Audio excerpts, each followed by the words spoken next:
आपण बघत आहात AKP न्यूज मराठी। आपला आवाज आपली ताकद। सबस्क्राइब करा, शेअर करा, लाईक करा।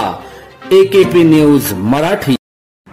नाशिकच्या गुन्हे शाखा युनिट क्रमांक 2च्या पोलीस अंमलदारांनी घरगुती गॅस सिलेंडर मधील गॅस अवैधरित्या खासगी वाहनांमध्ये भरणाऱ्या 3 इसमांना जेरबंद करत त्यांच्या कब्जातून 63 सिलेंडर, 3 वजन काटे, 3 मशीन असा 2,11,700 रुपये किमतीचा मुद्देमाल हस्तगत केला।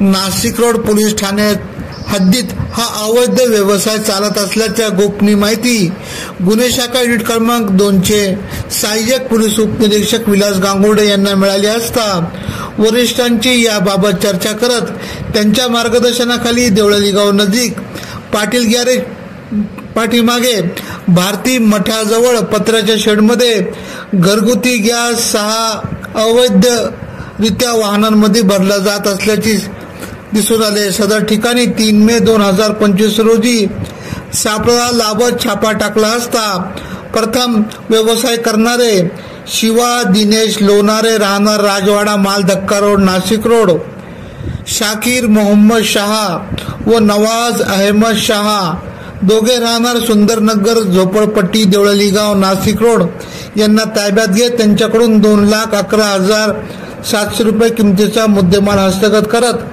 नाशिक रोड पोलीस ठाण्यात गुन्हा दाखल करत कारवाई करण्यात आली। सदरची कामगिरी गुन्हे शाखा युनिट क्रमांक 2चे वरिष्ठ पोलीस निरीक्षक हेमंत तोडकर यांच्या मार्गदर्शनाखाली पोलीस उपनिरीक्षक यशवंत बेंडकुळे, सहाय्यक पोलीस उपनिरीक्षक विलास गांगुर्डे, पोलीस हवालदार संजय सानप, प्रकाश बोडके, चंद्रकांत गवळी, प्रकाश महाजन, सुनील खैरनार, प्रवीण वानखेडे आदींनी केली। AKP न्यूज साठी अनवर खान पठाण, नाशिक।